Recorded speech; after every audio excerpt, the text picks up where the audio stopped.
Friends, welcome to Gomex academy. I am Sapna, member of Gomex academy. मैं regular channel पे अलग अलग video upload करती हूँ जो कि आपको आप पे करियर गाइडेंस में काफी ज्यादा हेल्पफुल होती है। तो अगर अभी तक आपने हमारे चैनल को सब्सक्राइब नहीं किया है तो प्लीज सब्सक्राइब कर लीजिए। वीडियो पसंद आने पर लाइक कमेंट एंड शेयर भी करिए। हो सकता है किसी को इस वीडियो की रिक्वायरमेंट हो और उनके पास वीडियो ना हो, तो जितना हो सकता है उतना वीडियो को शेयर करिए।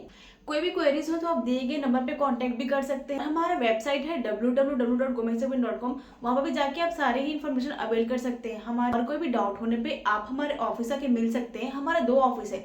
जो हेड ऑफिस है वो है कानपुर उत्तर प्रदेश में और दूसरा ऑफिस है हरिद्वार उत्तराखंड में। तो आप अपने कन्वीनियंट के हिसाब से कोई सा भी ऑफिस आके, बाकी इन्फॉर्मेशन के लिए आप हमारा व्हाट्सएप ग्रुप भी ज्वाइन कर सकते हैं। मैंने व्हाट्सएप ग्रुप का लिंक डिस्क्रिप्शन बॉक्स में डाल के रखा हुआ है, तो आप वहां जाके ज्वाइन कर सकते हैं। उसमें रेगुलर अलग अलग वैकेंसीज के बारे में भी बताया जाता है। तो कोई भी जॉब वैकेंसी निकलती है तो हम उस ग्रुप में भी पोस्ट करते हैं, तो वहां से आपको काफी ज्यादा हेल्पफुल हो जाएगा अगर आपको जॉब की रिक्वायरमेंट होगी।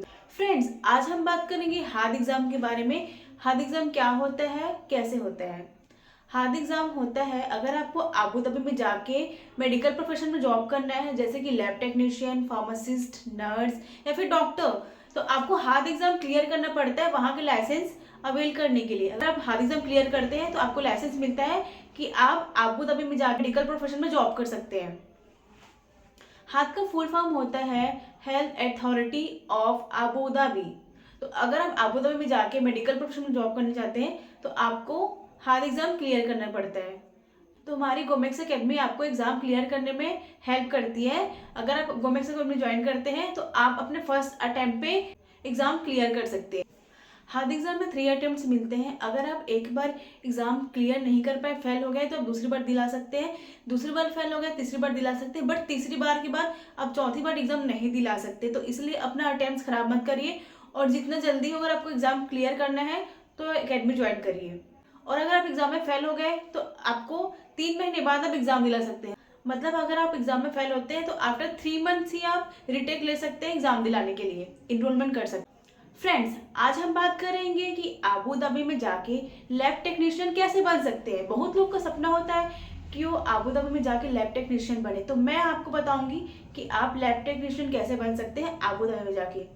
तो आपकी एलिजिबिलिटी क्या क्या होती है, आपको क्या क्या डॉक्यूमेंट्स रिक्वायरमेंट होते हैं आबू धाबी में जाके लैब टेक्नीशियन बनने के लिए, तो मैं आपको बताऊंगी। वीडियो के साथ लास्ट तक बने रहिए, मैं आपको पूरी डिटेल प्रोवाइड करूंगी इस वीडियो में। आपके पास सर्टिफिकेट होने चाहिए, diploma or certificate in bachelor in biotechnology. अगर आपने बैचलर इन बायोटेक्नोलॉजी में डिप्लोमा किया हुआ है या फिर सर्टिफिकेट है, आपके पास डिग्री है, मिनिमम 2 ईयर्स का होता है ये, तो अगर आपके पास वो सर्टिफिकेट है तो आप एलिजिबल होते हो एग्ज़ाम के लिए। अगर आपके पास basic science in medical lab technology में अगर आपके पास डिग्री है, या फिर मेडिकल लैब साइंस या बायोमेडिकल साइंस, अगर इनमें से आपके पास कोई सा भी डिग्री है तो वो चाहिए होता है। आपने कौन सा कोर्स किया है उस पर डिपेंड करता है आपका डिग्री। आपके पास वैलिड पासपोर्ट होने चाहिए, डिग्री या डिप्लोमा सर्टिफिकेट आपके पास होने चाहिए, प्रोफेशनल लाइसेंस और रजिस्ट्रेशन कार्ड भी आपके पास होना चाहिए, गुड स्टैंडिंग सर्टिफिकेट ये भी आपके पास होना चाहिए, पासपोर्ट साइज फ़ोटो, ये सारे ही डॉक्यूमेंट्स होते हैं जो आपके पास होने चाहिए। हार्ड का डॉक्यूमेंटेशन प्रोसेस एग्ज़ाम में अपीयर होने से पहले होता है, तो सारे डॉक्यूमेंट आप प्रिपेयर करके रखिए अगर आप एग्ज़ाम दिलाने का सोच रहे हैं तो। हार्ड में आपको लैब टेक्नीशियन बनने के लिए एक्सपीरियंस की रिक्वायरमेंट नहीं होती। ये आपके लिए काफ़ी ज़्यादा बेनिफिशियल होता है कि अगर आप जाके आबू धाबी में लैब टेक्नीशियन बनना चाहते हैं तो अगर आप फ्रेशर हो तब भी आप अप्लाई कर सकते हो आफ्टर क्लियरिंग योर एग्ज़ाम।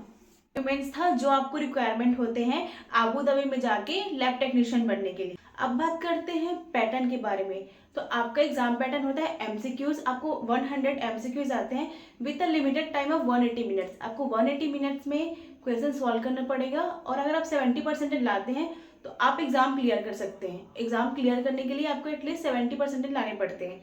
हमारे अकेडमी से तो जितने बच्चे पढ़ के गए सभी ने 70% से ऊपर ही लाया, सबने एग्जाम क्लियर किया है।